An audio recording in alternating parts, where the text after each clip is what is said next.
എല്ലാവർക്കും അലുസ് നാച്ചുറൽ ലൈഫിലേക്ക് സ്വാഗതം. ഞാൻ ഇന്നിവിടെ തയ്യാറാക്കാൻ പോകുന്നത് കോവയ്ക്ക തേങ്ങ അരച്ച കറിയാണ്. അതിനാവശ്യമുള്ള സാധനം കോവയ്ക്ക ഒരു 10-15 എണ്ണം ഞാൻ എടുത്തു വെച്ചിട്ടുണ്ട്. ഞങ്ങളുടെ വീട്ടിലുണ്ടായ കോവയ്ക്ക തന്നെയാണ്, ഫ്രഷ് ആയിട്ടുള്ള ഞാനിപ്പോൾ പറിച്ചെടുത്ത കോവയ്ക്കയാണ്. കൊച്ചുള്ളി ഒരു 10 എണ്ണം ചെറുത് അരിഞ്ഞു വെച്ചിട്ടുണ്ട്. ഒരു ചെറിയ ഇഞ്ചി ചെറുതായിട്ട് മുറിച്ച് വെച്ചിട്ടുണ്ട്. 6 പച്ചമുളക്, ഒരു ഹാഫ് തേങ്ങയുടെ തിരുമ്മി വെച്ചിട്ടുണ്ട്. മഞ്ഞൾ 1/4 ടീസ്പൂൺ, മുളക് പൊടി 1 ടേബിൾ സ്പൂൺ, എണ്ണ, കടുക്, ഉപ്പ്, കടുക് വറുക്കാൻ, കൊച്ചുള്ളി, വറ്റൽ മുളക്, കറിവേപ്പില. ഞാനൊരു ചട്ടി എടുത്ത് വെച്ചിട്ടുണ്ട്. അതിലേക്ക് നമുക്ക് കോവയ്ക്ക,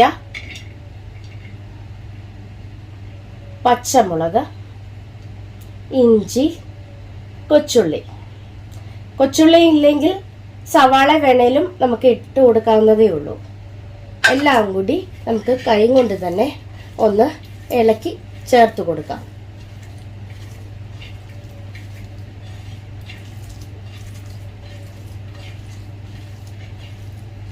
അതിലേക്ക് നമുക്ക് മുളക് പൊടി,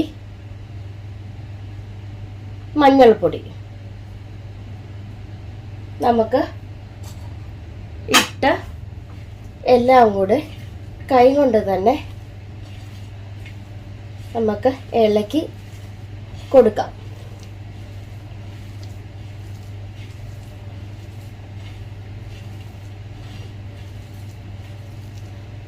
ഇതിലേക്ക് ആവശ്യത്തിനുള്ള ഉപ്പും കൂടി ഞാൻ ഇട്ട് കൊടുക്കുകയാണ്.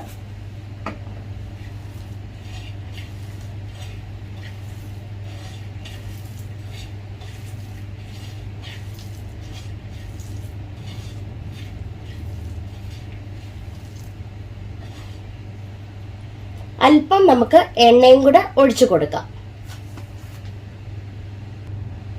ഇതിലേക്ക് അല്പം എണ്ണ ഞാൻ ഒഴിച്ചു കൊടുക്കുകയാണ്.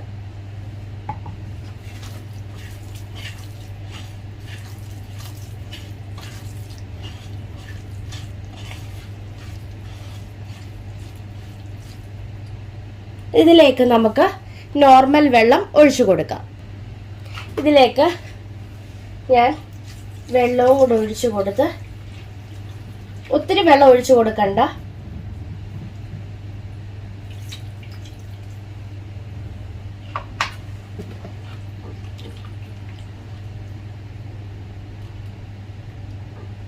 എന്നിട്ട് നമുക്ക് ഇത് അടുപ്പത്ത് വെച്ച് കൊടുക്കാം.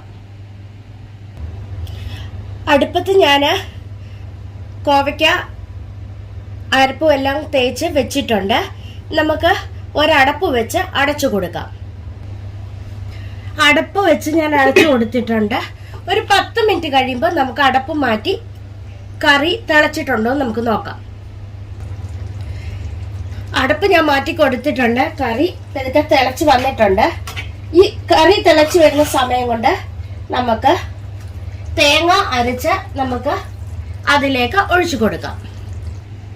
മിക്സിയുടെ ബൗളിലേക്ക് ഞാൻ തേങ്ങ മാത്രം ഇട്ട് കൊടുക്കുകയാണ്.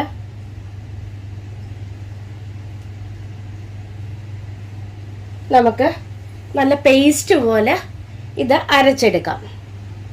അല്പം വെള്ളം ഒഴിച്ച് നമുക്ക് പേസ്റ്റ് പോലെ അരച്ചെടുക്കാം.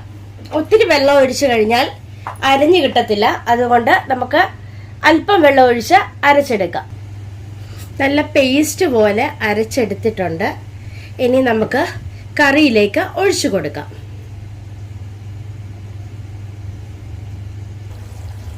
ഇതിലേക്ക് തേങ്ങ അരച്ചത് ചേർത്ത് കൊടുത്തിട്ടുണ്ട്.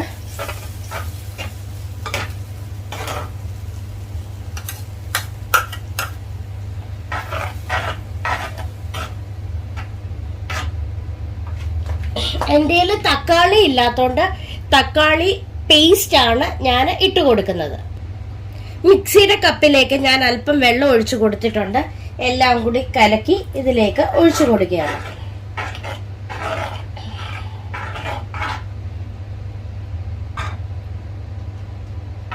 ഇതിലേക്ക് നമുക്ക് തക്കാളിയുടെ പേസ്റ്റ് അല്പം ഇട്ട് കൊടുക്കാം.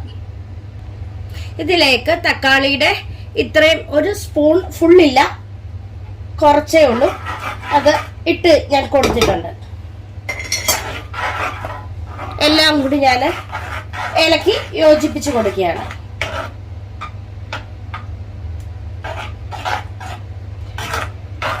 തക്കാളിയുടെ പേസ്റ്റ് ഇല്ല എങ്കിൽ ഒന്നുകിൽ തക്കാളിയോ ഇല്ല എങ്കിൽ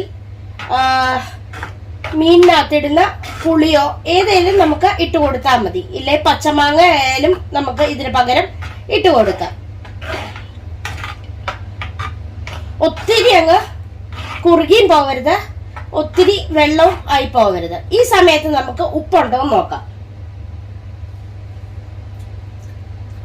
അല്പം ഉപ്പിന്റെ കുറവുണ്ട്, ഞാൻ അല്പം ഉപ്പ് ഇട്ട് കൊടുക്കുകയാണ്.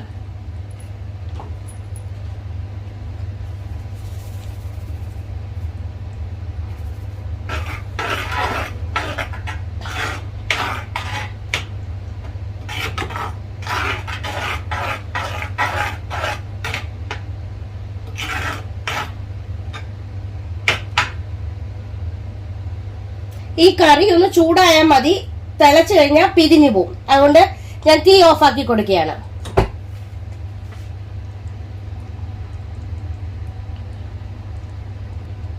അടപ്പ് വെച്ച് ഞാൻ അടച്ചു കൊടുക്കുകയാണ്. എന്നിട്ട് നമുക്ക് ഇത് കറി മാറ്റി വെച്ചിട്ട് നമുക്ക് കടുക് വറുത്ത് കൊടുക്കാം. ഒരു പാത്രം വെച്ച് കൊടുത്തിട്ടുണ്ട്, അതിലേക്ക് അല്പം എണ്ണ ഒഴിച്ചു കൊടുത്തു. എണ്ണ ചൂടായി കഴിയുമ്പോൾ അതിലേക്ക് നമുക്ക് കടുക് ഇട്ട് കൊടുക്കുകയാണ്. കടുക് പൊട്ടി കഴിയുമ്പോൾ നമുക്ക് അതിലേക്ക് കൊച്ചുള്ളി, വറ്റൽമുളക്, കറിവേപ്പില എന്നിവ ഇട്ട് കൊടുക്കാം. കടുക് പൊട്ടി വന്നിട്ടുണ്ട്, അതിലേക്ക് കൊച്ചുള്ളി, വറ്റൽമുളക്, കറിവേപ്പില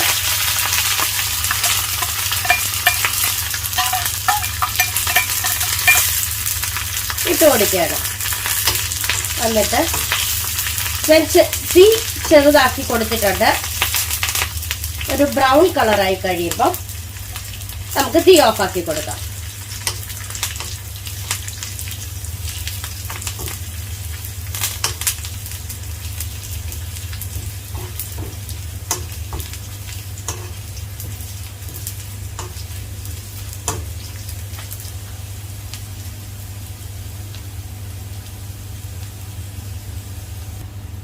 ഇതിലേക്ക് അല്പം മഞ്ഞൾപ്പൊടി ഞാൻ ഇട്ട് കൊടുത്തു. തീ ഓഫാക്കി കൊടുത്തിട്ടുണ്ട്. എന്നിട്ടാണ് ഞാൻ മഞ്ഞൾപ്പൊടി ഇട്ട് കൊടുത്തത്. എന്നിട്ട് നമുക്ക് കറിയിലേക്ക് ഇട്ട് കൊടുക്കാം. കറിയിലേക്ക് കടുക് വറുത്തത് ഞാൻ ഒഴിച്ചു കൊടുക്കുകയാണ്.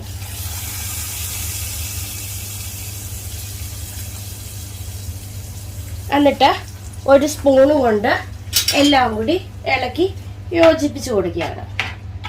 ഇനി നമുക്ക് കറി ഒരു സെർവിംഗ് പ്ലേറ്റിലേക്ക് മാറ്റാം. ഞാൻ കറി സെർവിംഗ് പ്ലേറ്റിലേക്ക് മാറ്റിയിട്ടുണ്ട്. എല്ലാവരും ഒന്ന് ട്രൈ ചെയ്ത് നോക്കണം. ഇഷ്ടപ്പെടുകയാണെ ലൈക്ക് ചെയ്യുവാനും ഷെയർ ചെയ്യുവാനും കമൻറ്റ് ചെയ്യുവാനും സബ്സ്ക്രൈബ് ചെയ്യാനും മറക്കല്ലേ. Thank you.